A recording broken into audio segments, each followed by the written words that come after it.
Hey guys, welcome to the Cash Flow Talk Deal Makers. Oh my God, I'm so excited because for the very first time, I don't have an entrepreneur. I have a fitness coach that made a huge transformation in his body, in his aspect, and it's so empowering and so I feel so much emotions by talking to these guys.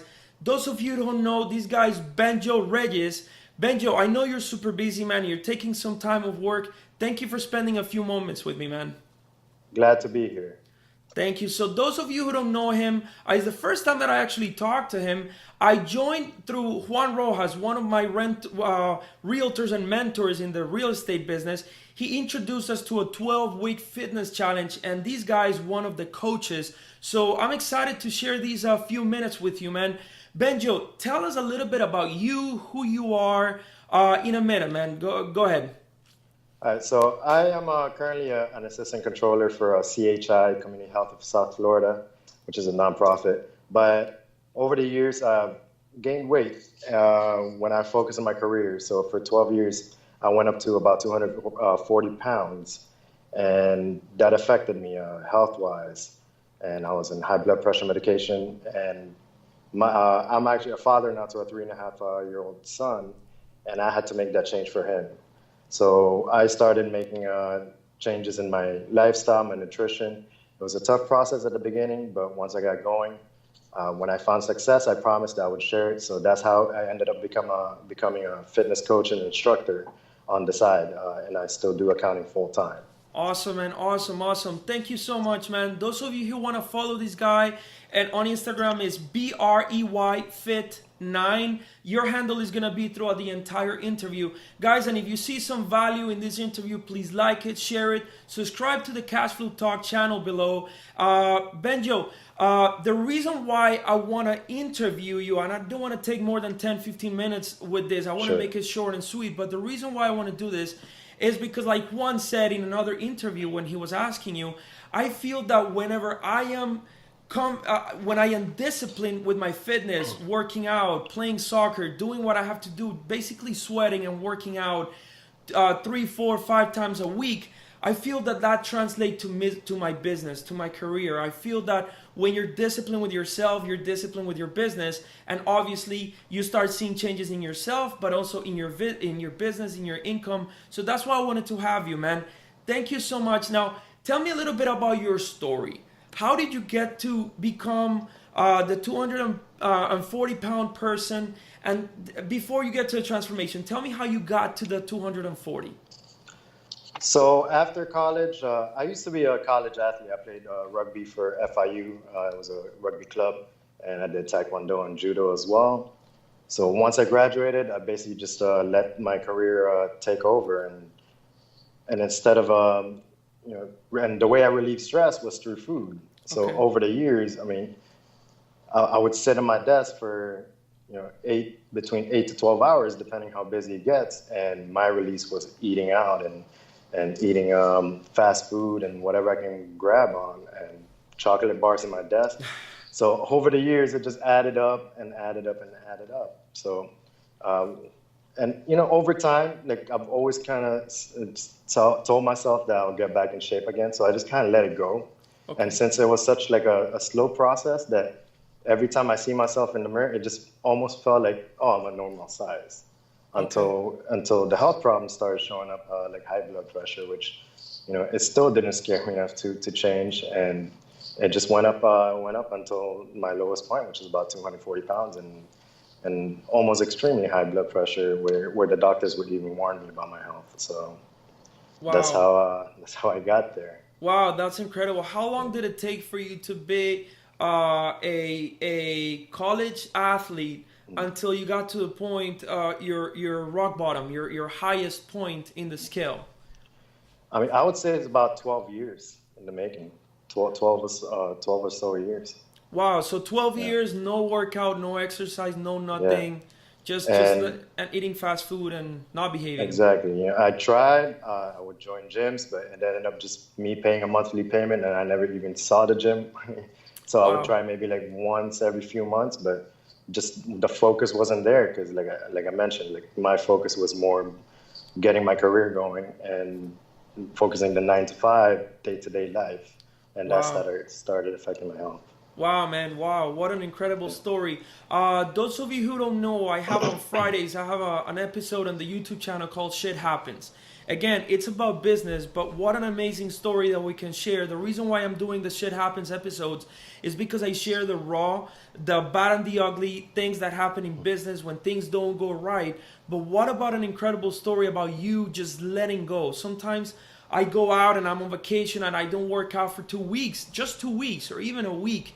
And then I come back. I play soccer twice a week, so that's how I measure my fitness. If by the 30th minute I'm breathing heavy or I'm not able to last, I'm like, oh my God, I'm really out of shape, out of control, so I have to get back to it. Imagine you going for 12 years without not lifting weights or not just jogging or walking. I remember in your interview with Juan, you were sharing something that even your knees were hurting. Yes, well, I live in a two-story house, Okay. and at a certain point, at 240, without really being active, my knees would, and I already have one bad leg from a car accident back in college. So by the time I would get up in the second floor, my knees would already be, in a little bit of pain, and plus breathing was a bit tougher since I was wheezing and huffing and puffing by the time I got up. So sometimes I would just even stay in the living room until it's time for me to go to bed because I just didn't want to go up and down those stairs. Yeah. Wow. Wow, amazing. Now, let's talk about your transformation. Let's talk about, so you went from 240 pounds, you went all the way down to 165 pounds. Today, you're a Beachbody instructor coach and you're into some competitions every year. Tell me a little bit about now the other side of the story, the journey, getting back into fitness. So, can I talk about, I guess, how I started and Yeah, kind go of ahead, give you man. little Yeah. highlights of the Tell. way? Yep. So, I mean, I started because there is a reason for it. And when you find a good enough reason and it becomes your focus, your determination goes up, and that's how you kind of inch your way to success. So my son was conceived at that time, Okay. and knowing what the doctor had told me and seeing how I was with my health issues, I had to make a change. I didn't want to be that dad that wouldn't be around for my son at age of 50. Absolutely. When I want to make sure that he grows up and has me around to try and guide him the right way. So at that moment, at the same time, I saw my friend who's my coach.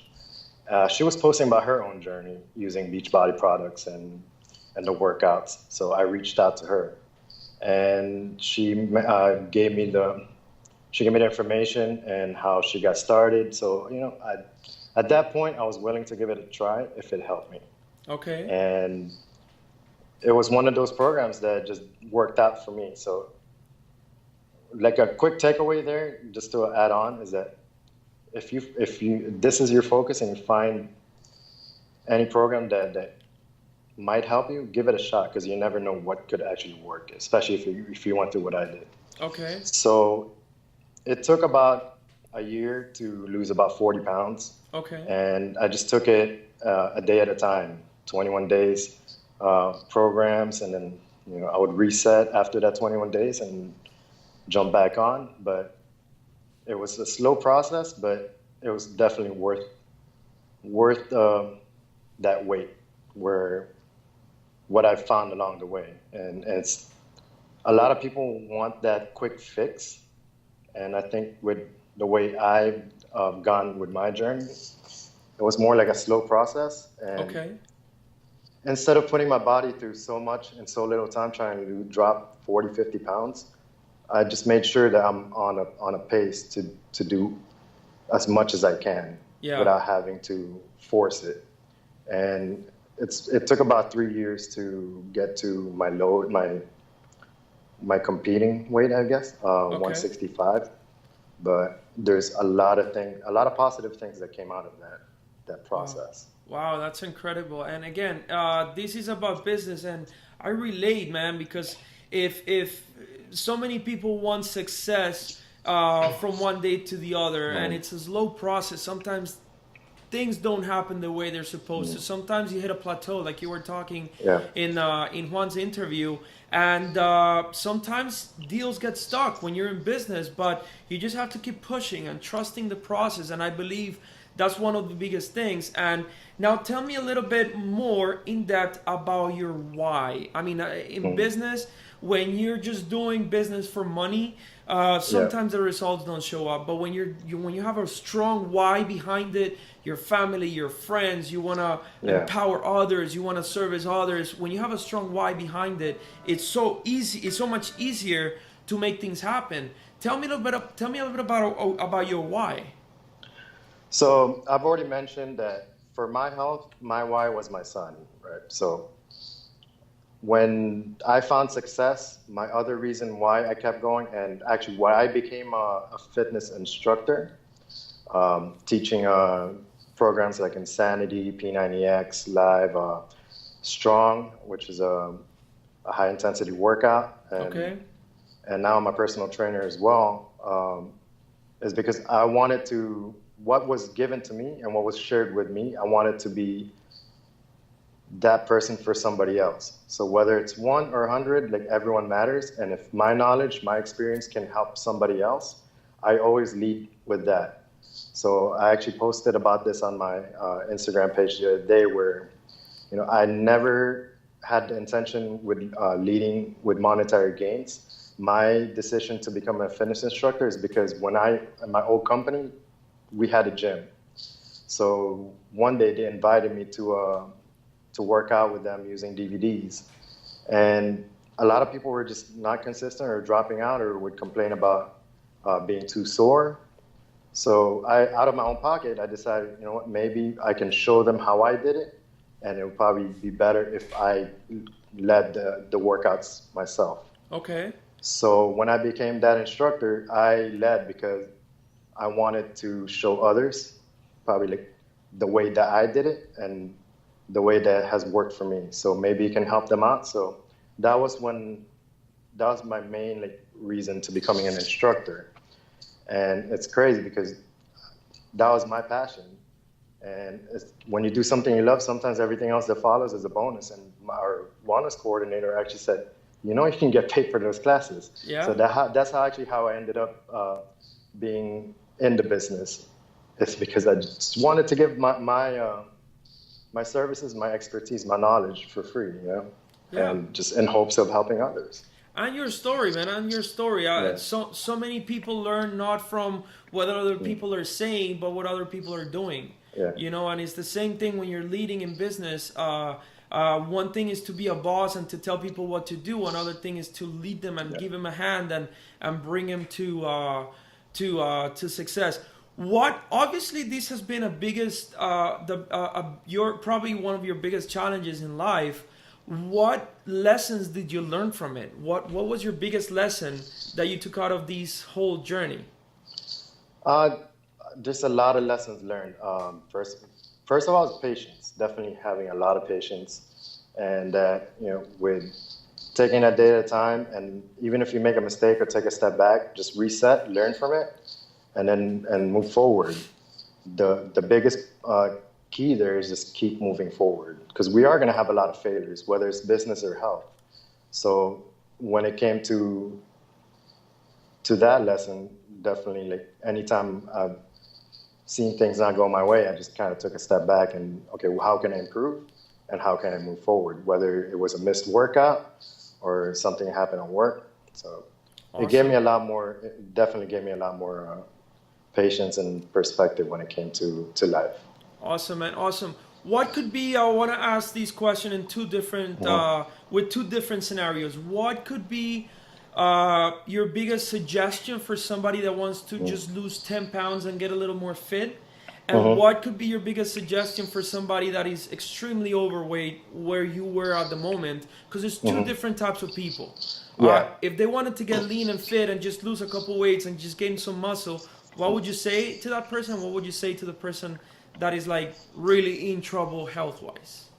All right. So for the person that's just looking to lose that 10 pounds, that's probably already in a good health, I would say just focus on nutrition, cutting back on the calories, because I think a lot of the weight gain or a lot of plateaus happen because our nutrition is probably not where it should be.